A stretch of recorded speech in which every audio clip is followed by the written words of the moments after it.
Thank you for everyone coming that's here today. Welcome to our Incorporated Playgroups webinar. Playgroup WA would like to start by acknowledging the traditional custodians on the land in which we meet today and pay our respects to elders past, present and emerging. We extend this respect to Aboriginal and Torres Strait Islanders people here today. I'm Amy Barris. I'm Playgroup Development Officer with Playgroup WA. And Michelle Roberts, Senior Playgroup Development Officer, will be your facilitators for today. Yeah, we've got a good mix so far. We've had about 17 playgroups register for today. So obviously with children and juggling work and volunteer life balance, we might not get all of those in today, but got a good mix of regional and metro interested as well. So thank you everyone for coming. We know it's hard with the juggle. Okay. So whether you're new on the committee or not, this webinar will hopefully increase your knowledge and confidence in managing incorporated playgroups. You may have put your hand up and now you're thinking, what have I done? So hopefully this will help you. This webinar will assist playgroups to understand their constitution, committee roles and responsibilities as an incorporated playgroup. Due to inquiries also coming through to our office, we have quite a few. We've added in the understanding of why you might want to become incorporated and then also processes before becoming unincorporated. So just before we move on though, it's a little bit of housekeeping. Please keep yourself on mute. You could have your interruptions. You got to feed children, go off and deal with them. That's okay. Just go off and come back again. We will have questions at the end, but we are monitoring the chat. So if you've got something that you're thinking about and you might forget by the end, you can put it in the chat line. We may answer it straight away, depending on what it's about, or we'll leave it to the end, all right? We've got about an hour and a half we've allowed, including the questions though. And just a reminder, we are recording this webinar, so it'll be available online for your other committee who couldn't make it today. And this is just, we're talking about Department of Mines, Industry Regulation and Safety throughout the webinar. When we say the department, we're calling them that for short. It's a very long name, so that's who we mean when we talk about the department, not Playgroup WA, Department of Mines, Industry Regulation and Safety. Okay. So the Incorporated Playgroup Guide was developed this year as a one-stop shop. It was designed to assist new and existing playgroups to gain a better understanding of what it means to be incorporated and assist in the management of incorporated playgroups. Hopefully you've all received the guide with the links to the templates prior to this webinar. So let us know if you haven't, because we can organise them to be sent out.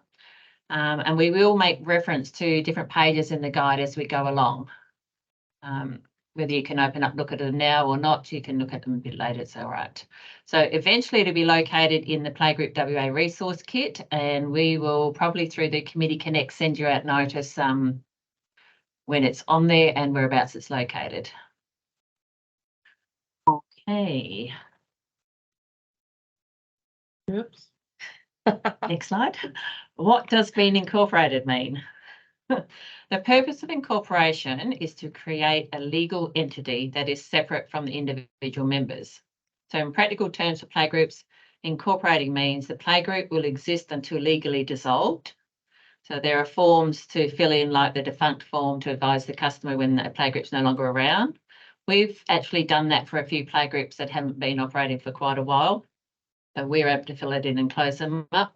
They close and they just didn't do that final step. So we've been able to do that for them. The office bearers of the playgroup are generally not liable to contribute towards the payment of debts of liabilities of the playgroup. And the playgroup may be sued or may sue, and that means that someone who sues the playgroup is not suing the committee. The committee is not liable, it's the playgroup.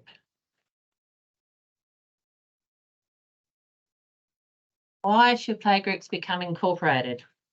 So there's a table in your guide on page 14 to 15 about incorporated versus unincorporated. The main ones for playgroups are if you're incorporated, you can own or lease a building. Some playgroups employ staff, but this also entails things like tax, super and workers' comp. There's a lot of work, and if incorporated, you can do so. But yeah, think about the work side of it as well.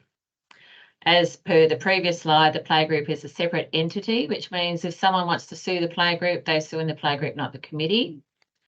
And there are certain grants which are required to be incorporated, but this reason alone is not enough to warrant becoming incorporated. Playgroup WA is able to auspice grants on behalf of playgroups to enable them to apply for grants that require incorporated status. This requires a discussion with your development officer and approval from the CEO, though.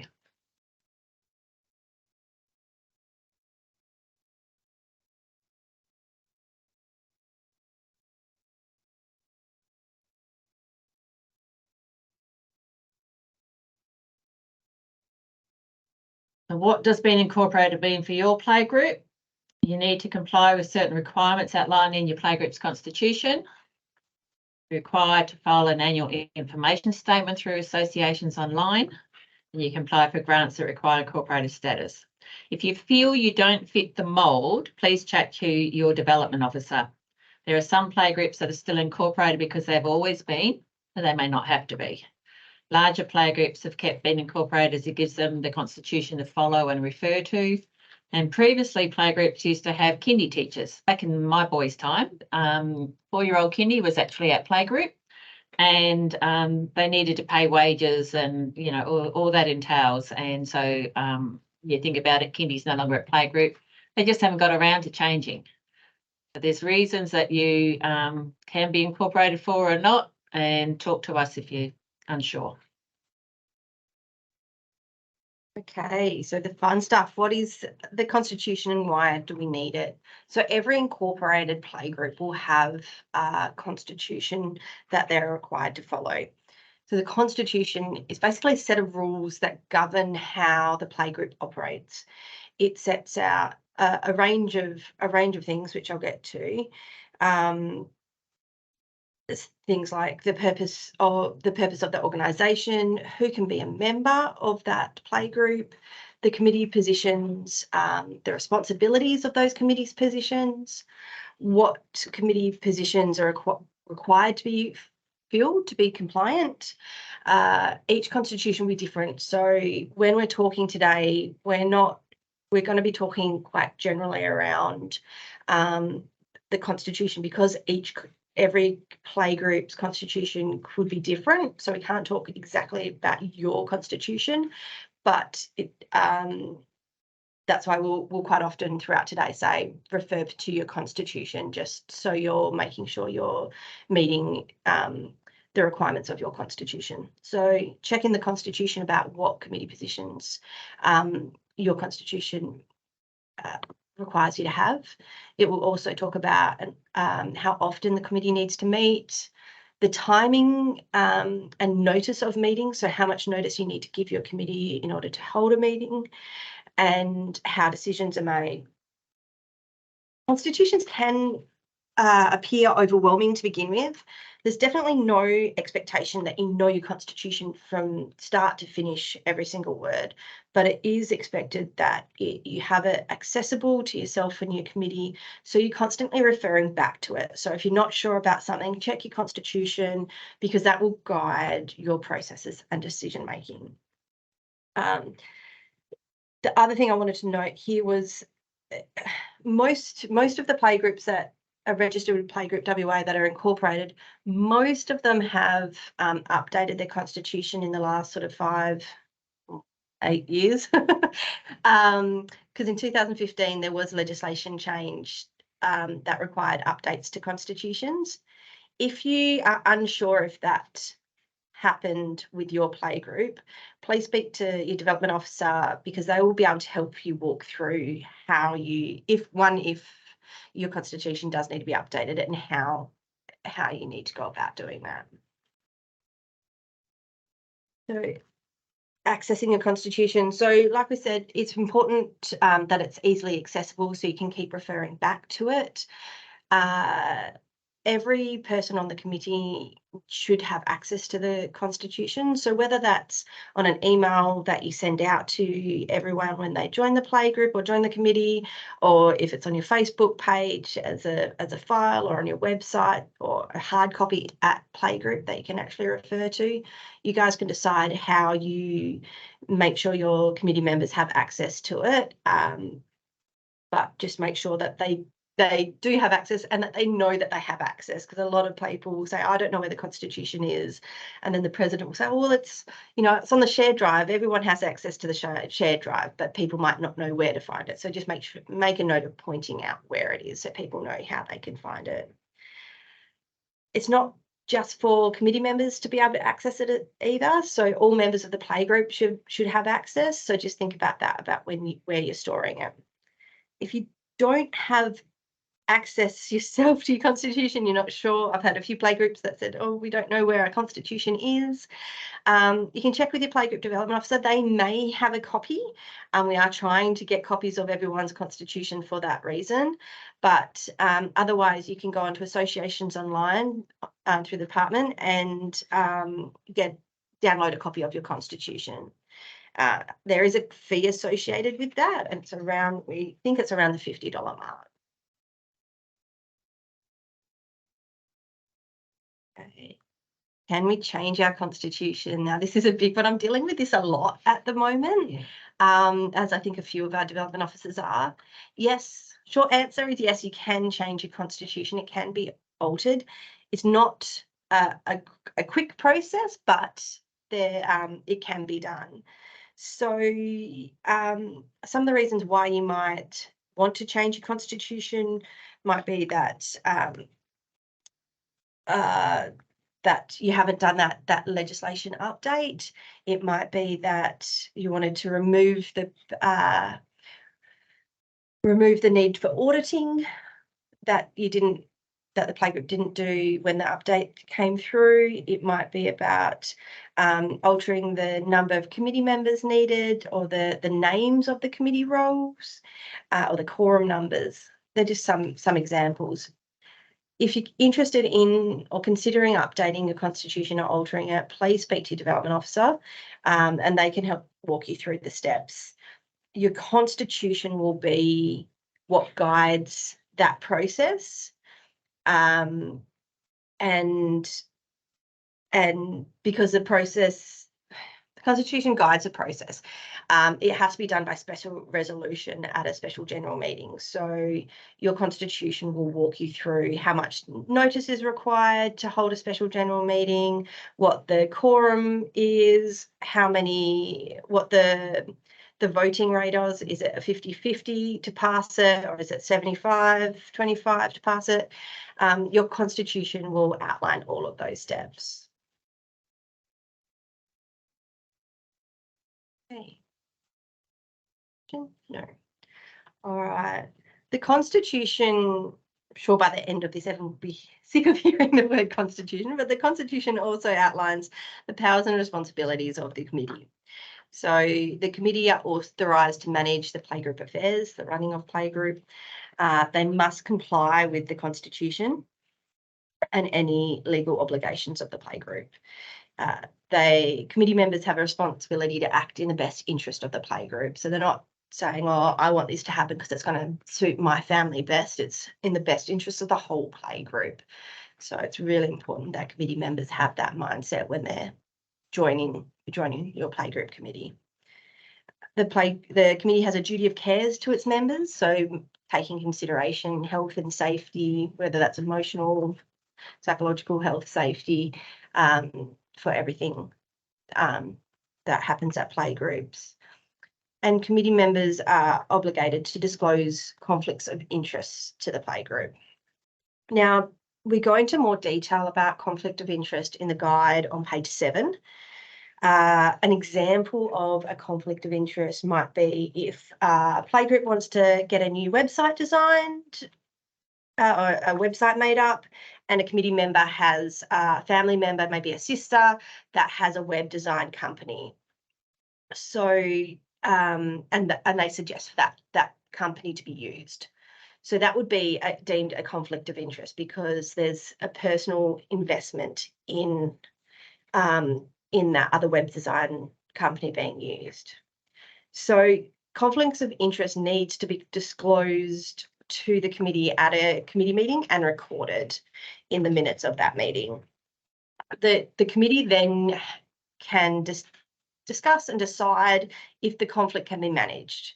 So, for example, with that example I gave you previously, a way of potentially managing that conflict would be to make sure that other web design companies are contacted and approached for a quote with the same scope of works, and then all of those quotes presented back to the committee for the whole committee to review, not just the sisters web design business, but the 2 or 3 other businesses to check the deal that they're giving and the price of the quote, and then the committee to vote on that, on which design company to use. With the voting, the person who has the conflict of interest can't actually take part in that voting process. If after that it's decided, yep, the sisters web company has the best deal for us and are giving it to us, it's the best price, and it's deemed in the best interest of the Playgroup to proceed with that quote, then they can be used and engaged to do that work, and that conflict would have been managed by that process. Hoping that makes sense, but if it throughout your Playgroup business, if anything comes up that you're unsure of, if it is a conflict or how you might manage that conflict, give your development officer a call or an email, and they're more than happy to talk you through and work you through it. Okay. So who makes up the committee? Us, families that attend Playgroup. So the committee is a group of elected members from the Playgroup. The Constitution outlines, again, what positions are required for your committee. Most constitutions will have a president, a secretary, a treasurer, and one other. Some Playgroups still have other positions outlined in their constitution. So that's why I would always say, make sure you check your constitution to see what yours says that you need. The office bearers of the Playgroup, once again, they're listed in the Constitution, but they're the people who have a specific role description within that Constitution, and the Constitution outlines what responsibilities they have and what they're accountable for. Playgroups can build on those role descriptions to meet the needs of their playgroup. It just can't be less. The role description can't be less than what's in the Constitution. So you can beef it up and go, oh, we're going to make them do this and this and this and this, but you can't say, oh, the Constitution says, you know, they need to chair the meeting. We're going to take that out and not give it to them. The Constitution is a bare minimum that role has to do, but the playgroups can build on those. If that makes sense. The Constitution will also advise how and when committee members can be appointed and how many committee members are required. It's important to note that individuals can only hold one office bearer position on the committee. So you can't be a president and a secretary, or a secretary and a treasurer. You could be a president and an enrollments officer, or a president and the grants or fundraising if your Playgroup decides to have those extra roles, but you can't hold, one person can't hold more than one office bearer position. So the one other, a lot of the constitutions that our Playgroups have the and one other for a committee member. That can be And at least. Yes, thanks. And at least one other committee member. So that Playgroups can decide that committee member is just going to be a general member that doesn't have a role, or they may decide that actually we want that person to be the enrollments officer or fundraising. That's up to the committee to decide. It's good to have the flexibility in choosing what that member does, because when you have low numbers and it's really hard to get people to volunteer, sometimes to be compliant with your constitution, you just need a bottom on the seat and you need them to participate in the minimal way possible to get them to agree to do it. Whereas others years you might have really passionate people that go, yeah, I want to do grants and I want to do fundraising, or I want to do maintenance, and then you can give them more specific roles. So check your constitution to find out what positions that you're required to have. Some constitutions will say still have a vice president position. That position isn't legally required anymore, but if it's in your constitution, you still need to fill it.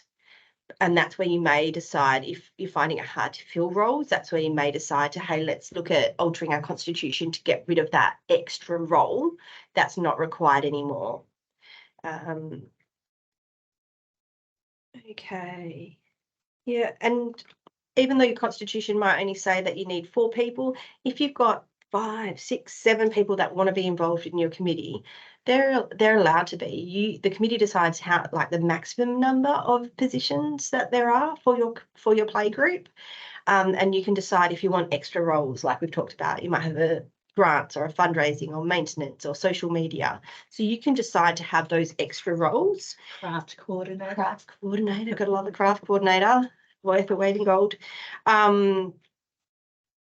But having them as additional options, extras, I should say, rather than writing them into your constitution, allows for that flexibility for when you have lower sort of numbers for volunteers.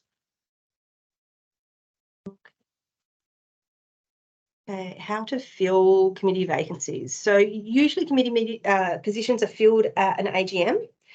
However, there's times when vacancies arise. So some of those times might be if you don't fill all your positions at your AGM, someone leaves town or goes to work, back to work, they resign or they're expelled. So most playgroups at some point in time will find themselves in a position where they've got a vacancy that they need to fill. It's important to note that you don't have to wait until another AGM to fill that position.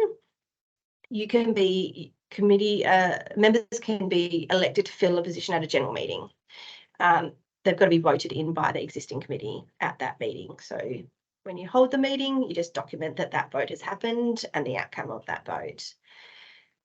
You can continue to operate as an incorporated group if you can't fill all your roles in your constitution, as long as you're actively recruiting to fill those positions. So it's not the case where you say, oh, look, couldn't get a president this year, we give up, we'll look at it next year. You've got to actively be trying to fill that position. The only exception with that is the secretary position. The constitutions will state that if the secretary position becomes vacant, that it needs to be filled within 14 days. So you may have a case where if your secretary gives their resignation, you may need to kind of say, look, are you able to hold on to that position until we find a replacement? Or what's the maximum time that you can give us to find a replacement, and hope they've got a bit of flexibility with that. So what does the committee do? So committee will need to hold regular meetings to manage the affairs of Playgroup. So we say regular meetings, we're going to get you to check your constitution, because each constitution will let you know how many you need. Most say 3 plus an AGM, but again, you need to check your specific constitution. So managing the affairs of playgroups would include tasks like paying bills, ensuring the responsible management of playgroup funds, which I'll get to a little bit later. So making decisions about how the playgroup operates, what days you're going to open, what times you're going to open, is it going to be structured, is it going to be unstructured, what's that going to look like? Enrolling new members, promoting the playgroup to the community to get new members, organising venue bookings or leases, and setting fees. To get back to the responsible management of playgroup funds, in the constitution, in the guide, in a lovely new guide on page 6, thank you, I can see that. On page 6, there's a link to a sample expenditure policy that you might want to use. Every financial decision made by an incorporated playgroup needs to be approved at a general meeting. So that's to ensure accountability and transparency of the funds that are being spent. So some playgroups, because obviously incorporated playgroups generally have more expenses and more responsibilities in relation to their venues. A lot of incorporated playgroups have leases. That's why they're incorporated. So they might have regular utility bills or the need to deal with emergency maintenance responsibilities of the venues. So some playgroups might decide at the beginning of the year that they, at their general meeting, they say, let's allocate up to, for example, $500 for emergency maintenance repairs, and check the budget from last year and go, last year we spent $600 on our power for the year. Let's approve up to $600 to pay our power bill. And what that does, it allows the treasurer to pay those bills, the regular utility bills, as they come in, up to that amount without having to bring it up at every general meeting. Or if an emergency happens, window gets broken, that the committee can actually get the window fixed without having to call a general meeting to approve the funds of that cost to get the maintenance done. So if funds are spent in that way, if you do decide to do that and give sort of future approval, it's important that the very next general meeting that's held, that you disclose the money spent and obviously provide the receipts to whoever it needs to go to, and that those bills are recorded and that expenditure is recorded in the minutes. Okay, the committee can also, which I don't know how many of you know this, but they can form a subcommittee. So a subcommittee is, they're still accountable to the general meeting, the general committee, but a subcommittee can be formed to potentially work on a project or an event. So it might be you've got a big play day coming up, or a big Christmas party, or a fundraising event that you're trying to organise. So you might decide to, rather than having lots of general meetings to approve how that event's going to happen and who's going to do what and which contractor is going to be engaged to provide the services, you might decide to form a subcommittee so they can progress that event or that project without having to call it lots of general meetings. Your constitution will be, again, your guide in relation to how you form that subcommittee and the processes within that.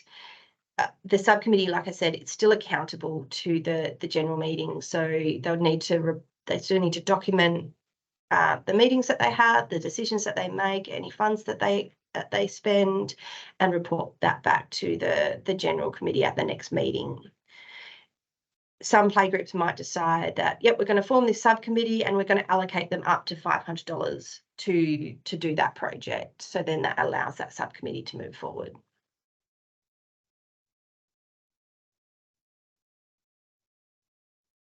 Yes. Okay. The meeting should be held with everyone present at the same time. So Zoom, Teams, FaceTime, Skype, speakerphone, and in-person meetings are all fine, but they can't be held using Messenger, WhatsApp, or emails. So they're not real time. You'll notice in your constitution there's actually a section on technology now. It didn't used to be. That was part of the update that came about. So some people might say they can't join the committee because they can't make any meetings. Don't let that stop them. They can ring in. If they can't get a babysitter, they can ring in from home and be on speakerphone with the rest of the committee, and their class has been present at the meeting.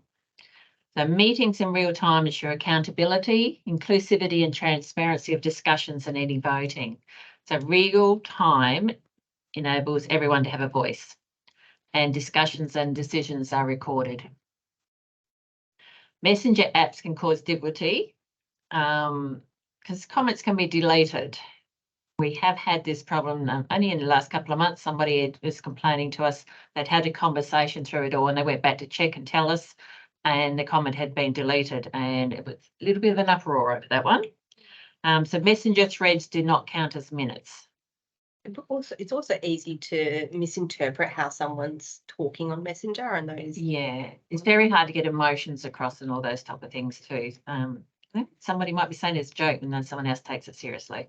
So there's different types of meetings outlined in your constitution, and we'll mention them in a little bit. And they will also say how many a year and what your quorums are. So check your constitution. And what is a quorum? The quorum is the number of people who need to be in attendance for a meeting to proceed. There will likely be different quorum numbers required for different types of meetings. So your committee meeting might have a minimum of 3, and your AGM might have a minimum of 5. It is in your constitution what your numbers are. And if you don't like those numbers, you have to go through altering your constitution. You can't hold a meeting without meeting the quorum. And again, your constitution will also let you know what's the requirement. So if you don't meet quorum, you might have to reschedule the meeting for a week later or whenever. It gives you the process in the constitution. Yeah, I've just made a note here. If someone calls in via phone or Skype, they're included in your quorum as well. So we're saying their class has been present at the meeting. They're also part of the quorum. The different types of meetings, the general committee meetings, annual general meetings, and special general meetings. They're all listed in your constitution. So meetings don't have to be long, challenging processes. They can be friendly, informative, and fun. Believe it or not. The meetings provide an opportunity for sharing information about the operation of the playgroup and about future plans. Some smaller playgroups hold meetings during a playgroup session. I've been called into a committee meeting and it was an afternoon session at the playgroup, so they didn't have anybody in that time slot, and so we used that session. And I've also gone to meetings where it's during the playgroup session with all the parents and the kids all still around as well. You make it work. Yeah, some others have met at a coffee shop in the evening, and I know on the weekend, sometimes if you've got partners or family present to look after the children, you might be able to make a meeting as well. AGMs will need to have a bigger number attending, so you need to consider your venue when working that out. Agendas should be prepared for all meetings as they provide information about what is to be covered at the meeting, including the date, time and location, and allow members to prepare for the discussions listed on the agenda. They can include standing items, which is the stuff that you would be talking about at each meeting, like your membership update. So the enrolment officer might come along and say, we've had, 20 people enroll over since the last meeting. Financial update, president update, maintenance issues, health and safety issues, fundraising business and general business arising. You can have some headings on your agenda that are there for each meeting, and then you might have other business, your new business, something else that's come up. You can adapt it to meet the needs of your group.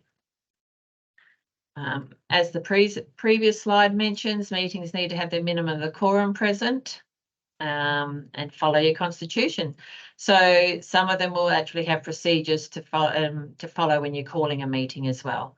So if you want to pass a special resolution, the agenda gets sent out earlier than the usual agenda.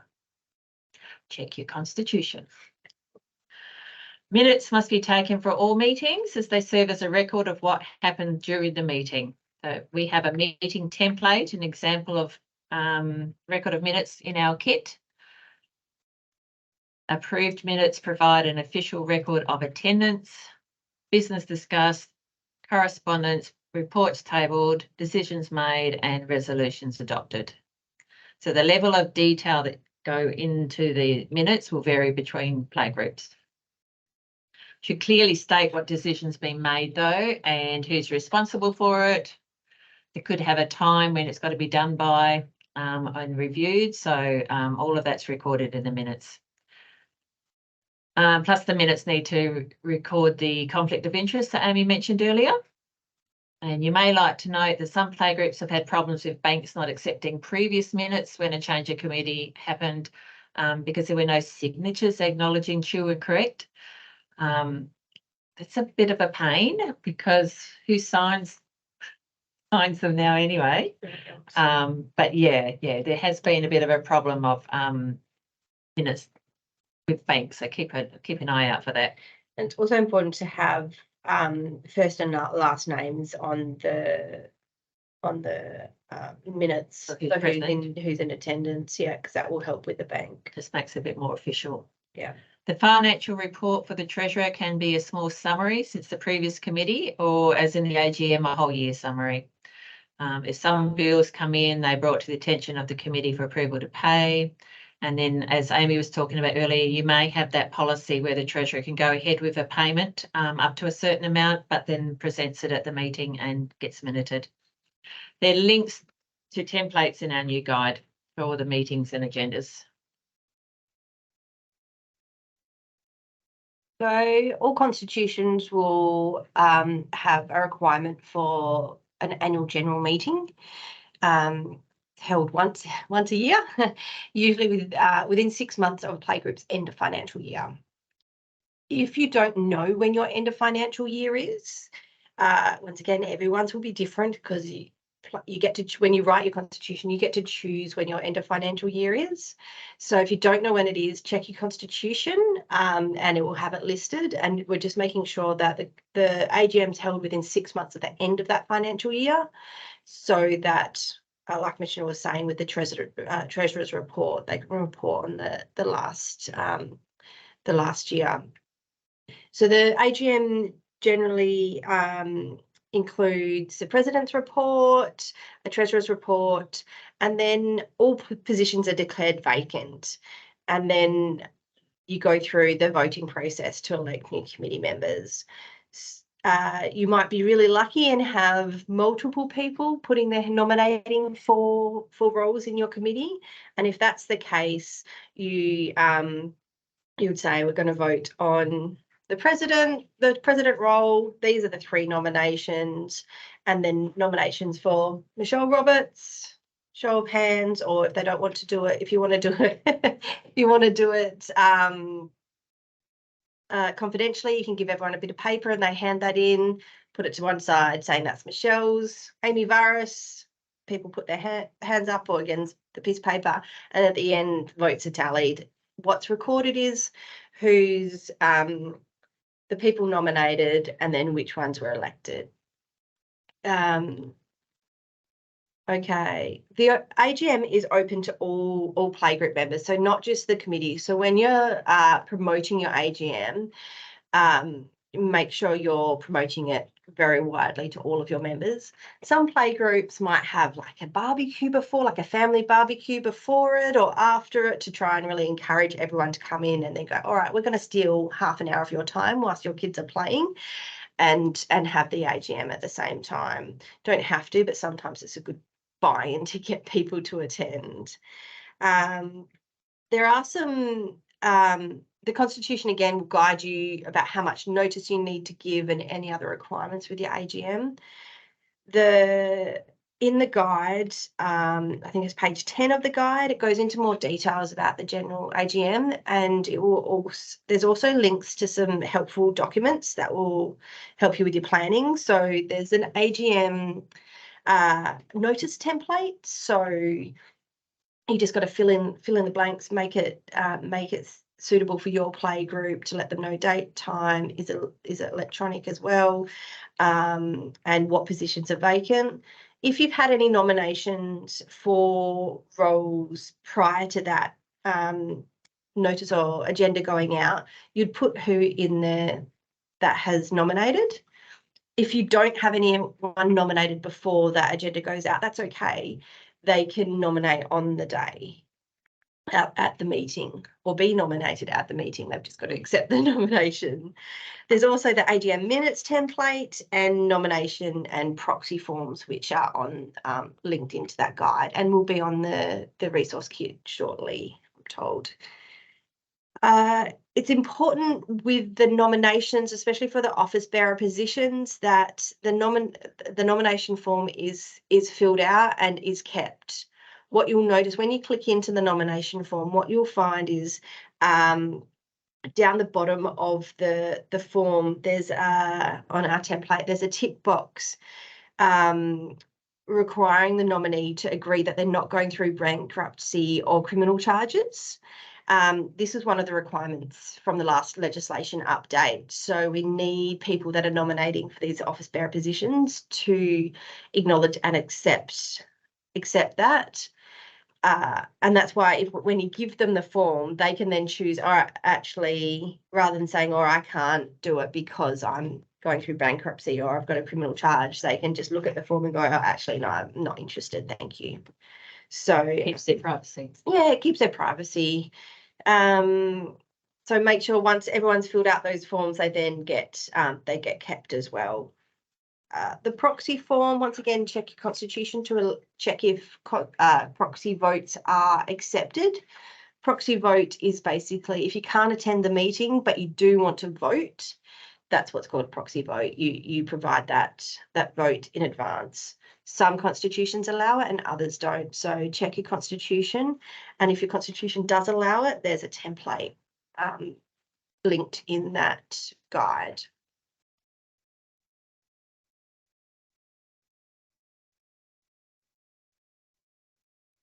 Oh, sorry, we had a glitch. We're good.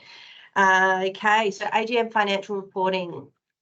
So for all financial reporting and auditing, associations are categorized into 3 tiers based on their revenue. So I want to be general here. Community playgroups, they fit into the tier 1 category, which is under 500,000. Sorry, we've just got another one. Under 500,000 revenue. With the new legislation change that happened in 2015, there's now no requirement under that law for tier 1 playgroups to undertake a review or audit of the accounts, which is good because they can be quite costly. The complicating factor is if your constitution states that you have to have an audit, then you still need to have one. Even though the legislation says you don't need to, if your constitution says you do, then you have to follow your constitution. So that I know of a couple of playgroups that still have it in there that I support, and they're looking at changing their constitution to take that out, which is definitely something that you can do, but until it has been changed, you need to have that audit. The financial reporting, at the AGM, the treasurer will provide an annual report for the playgroup, and they also need to lodge an annual information statement with the department. It's done through associations online, and that has to be done within 6 months of the end of financial year. A lot of playgroups I know that I support, I'm missing this and have missed it for a number of years. And I think the department has recently started cracking down, because I know a few of my playgroups have been sent letters to say we haven't received your information statement in 3 years. Are you still operating? So it's a requirement. Try and get it done as soon as possible after your AGM, because then you know that it's done and you don't have to think about it until the AGM next year. It sounds daunting, but it really only takes 5 minutes. Once you're, so just to lodge your annual information statement with the department, you need to have a profile set up through associations online. And that's probably the most time-consuming part, is setting yourself up your own profile. But once you've got your own profile, then you can go in and out of the playgroup. You link yourself with the playgroup, and then you can go in and out. You can order new copies of your constitution, you can change your constitution, you can do all of that because you're linked to your playgroup. And that's where you lodge your annual information statement. It's a form that you fill out online. There's a few questions. It should take you 5 minutes. It talks about the playgroup's financial year, the main object or purpose of the playgroup. We suggest you just tick tick other and type the word playgroup into it. It confirms that the playgroup has at least 6 voting members, the date of the most annual AGM, total revenue for the most recent financial year, and if the playgroup's registered with Australian Charities. If you're not sure about that one, you can actually do a search. Most aren't. Oh, pardon? And most aren't. Yeah, most aren't. But if you're not sure, you can check the acnc.gov.au website to see if you're registered. So once you're linked, those forms will only take you, that statement will only take you about 5 minutes, but it's just remembering to do it. So it's a really good one to go back to your committee next time you have your meeting, check in with your treasurer, have you done our information statement? If they haven't, maybe sit down and try and do it together.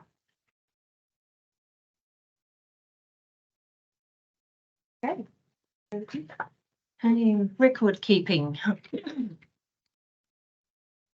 So in our guide on page 12, there is a what records do we need to keep? The members have a right under the Act to access the register of members, constitution and record of office holders and receive financial statements or reports. So if someone asks for a register of members, there is a procedure in your constitution to follow. It must be to do with playgroup business only. So if someone's asking you for the register and they've got a business of their own or sport and they're trying to advertise and get it out to all their members, they can't use that register for that. If someone's asking and it is for playgroup business, that register must have a contact on it. So it could be their home address, it could be a postal address, or it could even be an email address. When the legislation was updated, they changed that as well so that people could, who didn't want people to know where they live or something could be going on, you know, some type of private business that we don't need to know about, they can put an email address down there. So as long as there is a contact way that on that list, when someone asks for it, they can't expect to get it straight away as well. And there's no time limit that the register has to be kept. I've actually checked with the department on that. The Act doesn't say it either, but most people keep it for at least a year. And if you don't have it as a separate list, you can use your enrolment list. If someone's asking for it, you can export an Excel spreadsheet from our database and then delete the columns that are not necessary for that person to see. And that'll give them the register of all the current members anyway. The update copy of the Constitution, we've mentioned a few times, they've got to be able to have access to it. Sometimes people have got it on their Facebook page as a file, some type of way they've kept it on there. You might have a welcome email or something that you send when people join, and you can send it out to them as well. You send it to them. If they read it or not, it's not your problem. You've done the right thing that you're supposed to do. Oh, they got access. As long as they got access, that's right. Financial records have got to be kept for 7 years, just like the tax department. Most members are happy to wait until the AGM or committee meetings for a financial update, but there are some who question decisions and want more detail. You just got to be open and accountable.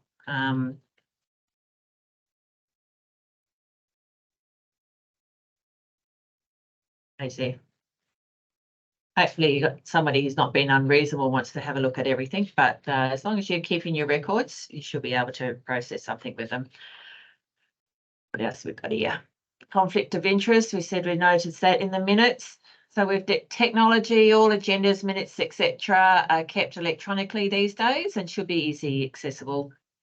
If you don't have it on a hard drive or a USB or cloud storage, you may like to look at setting something up.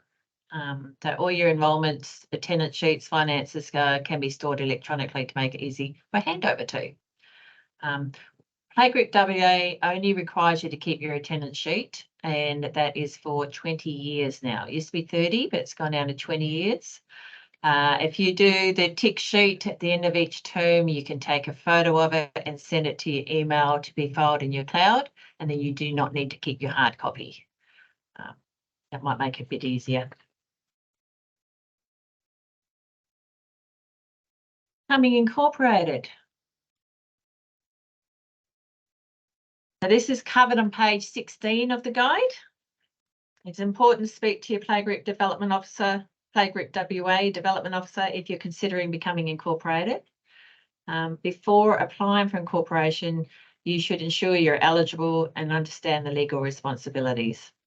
So there's a resource on the department's website for eligibility criteria and steps to becoming an incorporated association.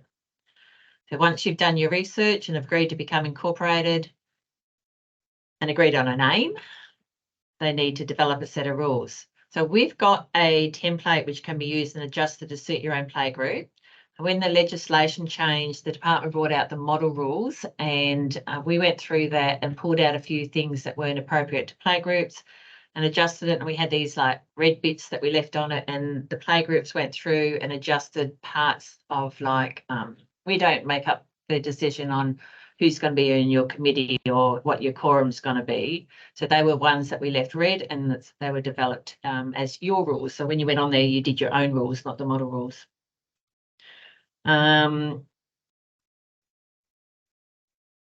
There's a link to that in the guide as well. So if you're looking at stuff becoming incorporated, there's a link to the version of the model. So, and yeah, we've been adjusting that template as time goes by as well, from the original one that we did when everyone had to do the update. As playgroups have been doing some updates, we thought that's not such a bad idea. So we've changed it on the template as well. One of the adjustments was there was a section where committee members joining in on your constitution, you had to be 18 plus years and an ordinary member. So I think it was Mount Hawthorn Playgroup, actually. We were discussing that with them, and they decided to add into theirs plus a community volunteer as invited by the committee. So that allows for someone who might be like a retired accountant wanting to do something for the community, and then they can actually step on board as a volunteer. They don't have a child attending playgroup, but they're a volunteer. So we do suggest you get a Working with Children's card. They've got access to information, Working with Children's check. And have a chat to your development officer when it comes to doing the adjustment, because it's a change. You're still going to have to go through altering your constitution and special resolutions and such. We also recommend you read what is the constitution and rules on page 3 of the guide for more information. So if you want to become unincorporated, there's a number of reasons why playgroups may want to become unincorporated. You may be considering it. Your playgroup doesn't have enough members. You do need a minimum of 6 members to be incorporated. Playgroups need a minimum of 3 to be registered with us, but if they're incorporated, you've got to have 6. It might be hard to maintain that if you're in a country town with transient population or an area where the population is ageing, so everyone's gone back to work. But if you don't have 6, you can't stay incorporated. Your playgroup's only able to meet constitutional requirements. That's like fill all the committee positions, meet quorums, hold the number required of meetings each year. Amy did mention, like, if you don't fill all the positions, you can still operate while trying to fill them. But if you're just going on and on and on and not being able to fill the positions, and then you're not going to have enough members anyway, so look at becoming unincorporated. If you don't lease a building or employ staff, you don't need to be incorporated. You have to be incorporated to do those 2 things. If your playgroup is closing and no longer required to have an incorporated association, you can just close all of that down. Again, talk to us about that. And there's more information on page 16 of the guide. There's a process guiding becoming unincorporated, including dispersing your assets, follow the constitution, and speak with your development officer prior to commencing the process.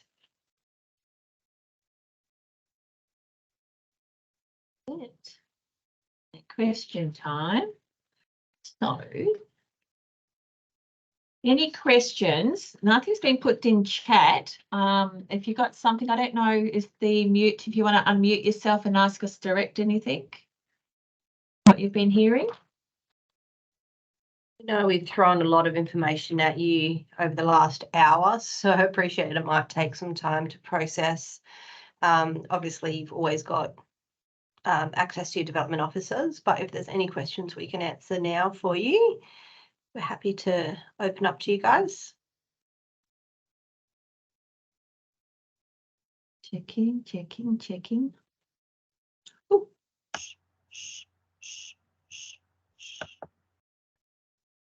Okay. Got some faces showing. Yep.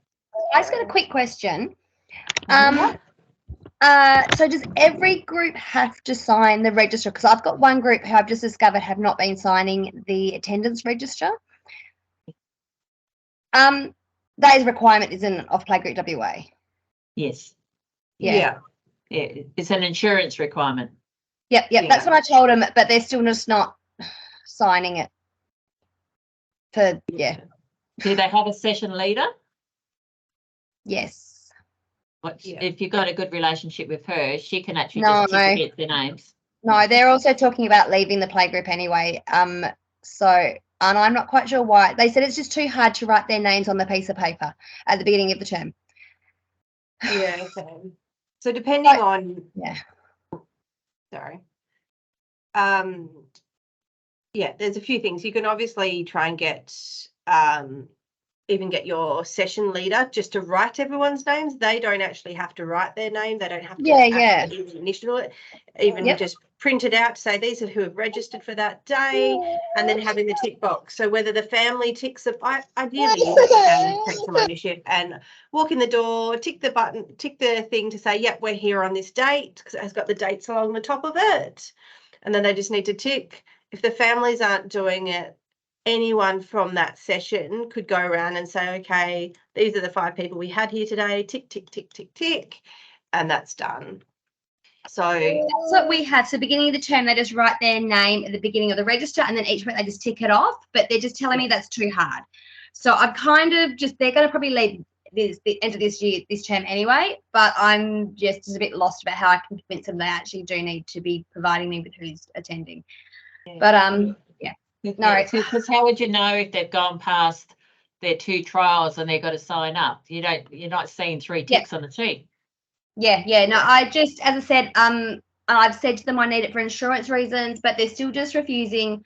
So because they said they're going to let, they've been in a playgroup for a couple of years. They're a cultural group. I'm kind of just willing, I'm just going to let it slide because I can't force them. But no. I'll try one more time and say, look, it's an insurance thing. They said we have, I really do need you to be letting me know who's coming to sessions. But it's just one of those, you can't. And again, she just said, oh, it's just we don't like having to write. It's too much work to write our names at the beginning of each term. Yeah, that's frustrating. I could understand that. Yeah. The other option is actually getting, whether it's yourself or someone else on the committee, to pop in on the session day that they're there to go, hey, we're here. Have you said, do you know that this is where it is? And just sort of do that naive inquiry sort of, did you know that this is what you need to do? I'll be back, I'll be checking on Friday or whenever it is to make sure that that's been done, because we actually need this. It's a legal requirement. Yeah. Excellent. Thank you, Sue. Is there any other questions? Hello.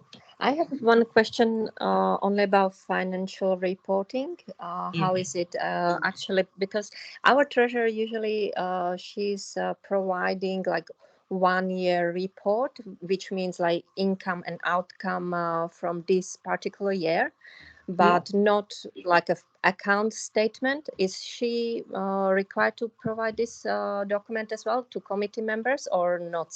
It's not actually required. When you say account statement, do you mean like a bank account statement? Yeah, like a bank account statement, like in total, like how much money we had before and after, because she's usually doing like that previous year, what like, for example, we will have next year 2024, so she will provide it for year 2023, just what income, how many members we had, what income we had, and how much money we spent and for what. But we actually don't know like all like current banks. balance. Yeah, exactly. Yeah, so in even not your AGM, every meeting that you hold, that your playgroup holds, the treasurer should be able to, we should be providing a current balance of how much the financial position of the playgroup. So it could be simple as jumping online to the online banking and saying, at the moment we have, you know, $523 in the account, and I have, you know, 2 bills that I'm expecting this term as per previous years. So it's not it shouldn't be too hard to do if they've got online access. Usually banks require 2 signatories as well for your banking. So if the treasurer is saying that they don't have time to get that, or maybe ask the other person who's a signatory on the bank account to log on and check. But that should be something that, because that's how it's hard to budget and plan for expenditure of items when you don't know how much you've got in your bank. So it's something that you should be aware of, how much is in your bank at each meeting. Yeah, I think so, but for some reason she's like not providing that, and I was asking for it. So I was not sure if it's like her if she should do it, or this one is just enough. Or no, it should be being done, because you can't budget and manage your playgroup financially well if you don't know how much money you've got in the bank. So you can use today's webinar as a great excuse to say, hey, I went to this webinar and I found out that this is what we need every meeting. Can you make sure for the next meeting you've got not just what's gone in and out of the bank since the last meeting, but the actual bank balance as of the day of the meeting or the day before. Okay, so it should be done every meeting, how you said. Yeah. Okay, so that's a legal requirement as well for the agenda and for the meeting, like when we are doing minutes. Well, it's the playgroup is required to appropriately manage playgroup funds, and you can't do that if you don't know what your funds are. Yeah, that's actually, we have a couple problems with that, because some unexpected maintenance bills come up, and because we didn't, like most of the members didn't know like how much money we have on the account, they were just keep asking like, do we have funds for that? And she just said yes or no, but actually we don't know the amount of money what we have and how we can use it. So yeah, that was a little bit of And Anna, are you comfortable having that conversation with her? Yeah, I can ask. Yeah. We'll see.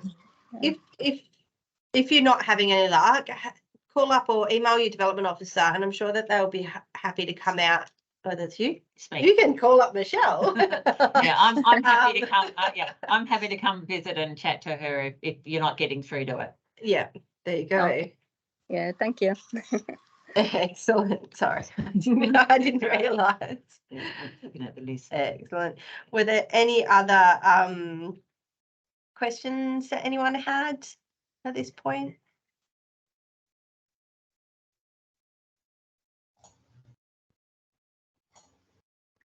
Hello. Oh, hello. I just had a question about ABNs. Are incorporated organisations able to obtain an ABN for grant applications, or we've been told that Bunnings need one for if we want a power pass or something from them as well. We need to have an ABN. Yeah, okay. I'm quite sure you can get an ABN, you can get I don't one. know many that do. Yeah, well, I've actually started going through all of my playgroups, and I've written down the ones that have got ABNs already, and some incorporated playgroups and some unincorporated playgroups have ABNs, so you can get one. I don't know if any of you already on have been dealing with Bunnings requiring this. No. Bunnings will require it because it's a business account you're setting up, a business trades account that you're setting up. So yeah, Yeah. it's definitely something that you can apply for. Okay. I'm personally not sure of any other benefits that it would provide. Might just call in. We've got, which we didn't mention earlier, we've got one of our other development officers, Caitlin, online on the webinar, and she's just put her hand up, so she might have something to add to that. Thank you. So even if so back to the Bunnings thing. So with ABNs, with Bunnings, you can give them a letterhead and make requests that way. The only downside is then you can't just use your Power Pass when you go in just to get incidental stuff and get a discount all the time. But very often they'll let you just have that letterhead and put in your request for that and then take that to the trades desk. But you have to like think about what you want every time you go in. So that's kind of the workaround. Because I think you just need the ABN for the Power Pass, but you can still get discounts and stuff without the Power Pass. Okay. Yeah, All if right. that's helpful. Yeah. Okay, And the thank Power you. Pass, I'm not sure if you're aware, my husband has a Power Pass, and we might spend a couple of $100 at Bunnings and we might get $2 off. Like Yeah, it's not Okay. a substantial. You get it's more not- joy. You get more joy just going to the trades desk usually anyway, because they like that community link in. Okay. Yeah. All right. But an ABN is really helpful to have for grants as well. If you do grants lots in your playgroup. So it's some grants want you to have an ABN as well. And they'll be like, oh, cool, you're incorporated, but if you don't have an ABN, that will make you not eligible for the grant. So it depends if you guys are more a fundraising playgroup or more a grant heavy playgroup. Yeah. Okay. So there wouldn't be any disadvantage to having one. No. Like there's no. Okay. Yeah, it's really easy. Most playgroups don't even know they have one, but then it's helpful when they have one. Yeah. Okay. Yeah. Okay. Thank you. Thanks. Any other questions before we sign off?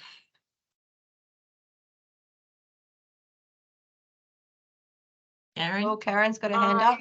Hi, Karen. When will your recording be available? Sorry, I missed all of the bit because I got back from our thing and like raced in and then couldn't find the link, and then That's remembered okay, I got Karen. it sent to the Bunbury Playgroup email, not my home one. So I was like, oh, okay. So anyway. That's a really good question, Karen, and I can't give you an exact answer. Okay. I haven't had to record and upload anything yet.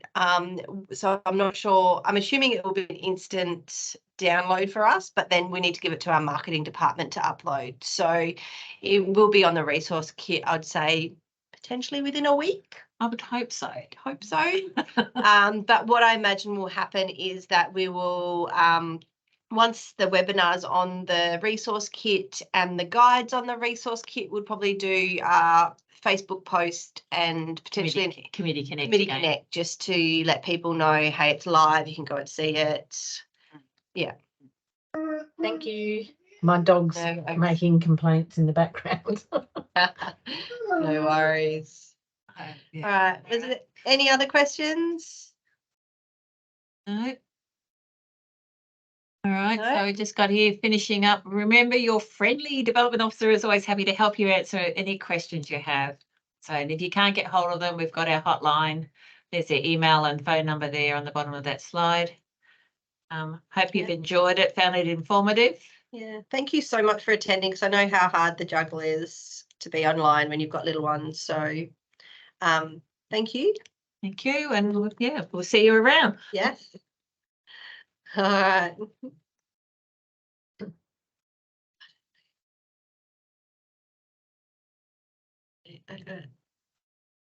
Okay, stopped recording. Stop. Okay, we've stopped recording.